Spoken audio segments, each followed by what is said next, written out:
అందరికీ నమస్తే అండి. ఆంధ్రప్రదేశ్ రాష్ట్రం అంటే దేశవ్యాప్తంగా చిన్న చూపు.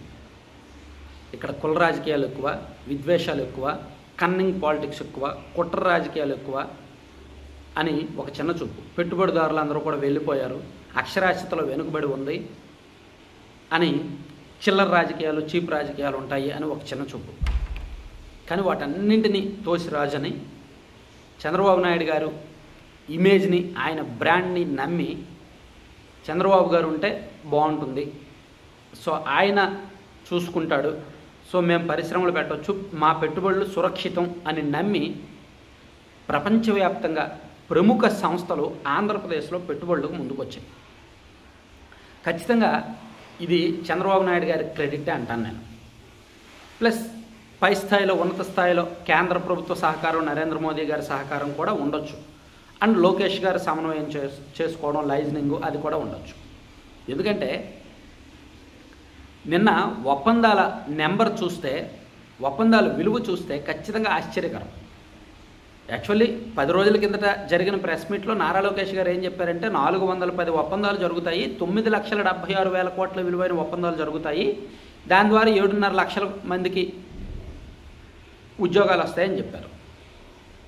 కానీ నిన్న ఒక్కరోజే, మొన్న యాక్చువల్లీ 3,65,000 కోట్ల విలువైన ఒప్పందాలు జరిగాయి. నిన్న కాక మొన్న 13వ తేదీ. నిన్న 8,26,000 కోట్ల 8,26,668 కోట్ల విలువైన ఒప్పందాలు జరిగాయి.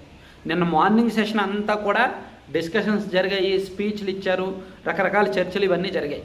సో సాయంత్రం 4-5 తర్వాత నుంచి వరుసపెట్టి ఒప్పందాలు జరిగాయి అన్నమాట. సో అందుకే నిన్న రాత్రి మనం చేసిన వీడియోలో ఒప్పందాలు ఏం జరిగాయి ఏంటనేది డేటా రాలేదు.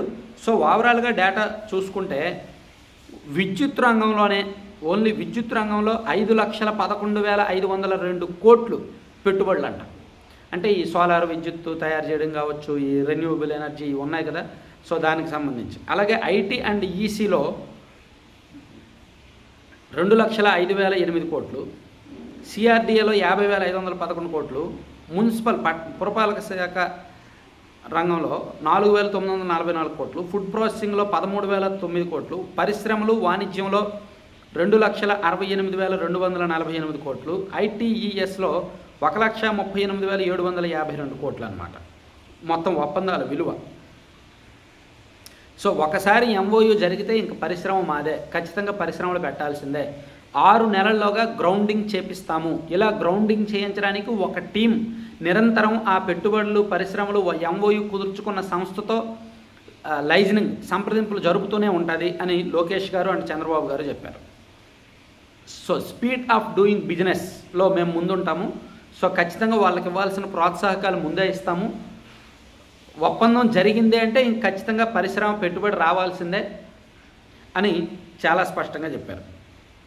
లోకేష్ గారి సమక్షంలో 27,900 కోట్ల పెట్టుబడులు వచ్చాయన్నమాట. సో నిన్న వచ్చిన భారీ పెట్టుబడులు చూసుకుంటే రిలయన్స్ వాళ్ళు అండ్ బ్రూక్ ఫీల్డ్ పరిశ్రమ వాళ్ళు సంయుక్తంగా భారీగా పెట్టుబడులు పెట్టారండి. అసలు అంటే ఒక రకంగా రికార్డు. గూగుల్ డేటా సెంటర్ కంటే పెద్దది రిలయన్స్ అండ్ బ్రూక్ ఫీల్డ్ కలిపి 2 డేటా సెంటర్లు పెట్టబోతున్నారంట. దాని విలువ 2,20,000 కోట్లు అనమాట. ఆల్రెడీ గూగుల్ ఇక్కడ 1,31,000 కోట్లతో పెడుతోంది.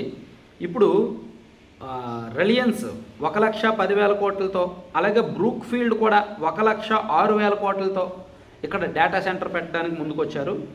దాంతోపాటు సెమీ కండక్టర్ రంగానికి సంబంధించి 17 సంస్థలతో 27,000 కోట్ల విలువైన ఒప్పందాలు జరిగాయి.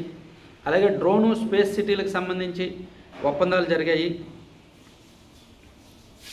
సో మొత్తం మీద చూసుకుంటే ఈ ఒప్పందాల విలువ 2 రోజులు అంటే మొన్న నిన్న కలిపి 11 లక్షల కోట్లకు పైగా ఉన్నాయన్నమాట. సో 11 లక్షల కోట్లకు పైగా ఉన్నాయి. ఇది కేవలం చంద్రబాబు గారి బ్రాండ్ ఇమేజ్ అనే నమ్మాలి. ఎందుకంటే కొత్త రాష్ట్రం, వీళ్ళు అధికారంలోకి వచ్చి 1.5 ఏళ్ల అయింది. గత 5 ఏళ్ల గాయాలు ఇంకా మానలేదు. ఇంకా మళ్ళీ జగన్ వస్తే ఏంటి పరిస్థితి, మళ్ళీ జగన్ వస్తే ఏంటి పరిస్థితి అనే భయం వెంటాడుతూనే ఉంది. అవన్నీ పక్కన పెట్టి, సరే చంద్రబాబు గారు ఉన్నారు, ఆయన చూసుకుంటారు, వీళ్ళు బాగానే ఉన్నారు, ఎంకరేజ్ చేస్తున్నారు, ప్రోత్సాహకాలు ఇస్తున్నారు, ల్యాండ్స్ ఇస్తున్నారు అనే నమ్మకంతో వచ్చారు. ప్లస్ ఇక్కడ వనరులు ఉన్నాయి, రకరకాల రంగాల్లో ప్రభుత్వం సపోర్ట్ ఉంది కాబట్టి నమ్మి వచ్చారు కదా. సో నేనైతే ఒకటే చెప్తాను, నేను కూడా ఈ అంకెల్ని అయితే నేను నమ్మను. టు బీ ఫ్రాంక్, ఓపెన్గా చెప్తున్నా, ఈ అంకెల్ను మీరు నమ్మొద్దు. ఈ ఒప్పందాలు 25 లక్షల కోట్లు అవునాయి, 30 లక్షల కోట్లు అవునాయి. గ్రౌండింగ్ ఎప్పుడు అవుతాయి, ఎంత మేరకు అవుతాయి అనేది ఇంపార్టెంట్. గ్రౌండింగ్ 6 నెలల్లో చేస్తామన్నారు. 6 నెలలు కాదు, సంవత్సరంన్నర తీసుకోండి, లేదా 2 సంవత్సరాలు తీసుకోండి. గ్రౌండింగ్ అయితే చాలు, బ్రహ్మాండంగా ఈ సదస్సు రిజల్ట్స్ ఉన్నట్టే. ఎందుకంటే గతంలో కూడా సదస్సులు జరిగాయి. 2017లో కూడా సదస్సు జరిగింది, నో రిజల్ట్స్. 10% కూడా గ్రౌండింగ్ అవ్వాల. 2023లో కూడా సదస్సు జరిగింది విశాఖలో, నో రిజల్ట్. 5% కూడా గ్రౌండింగ్ జరగల. సో ఇప్పుడు ఏం జరుగుద్ది అనేది చూద్దాం. Thank you.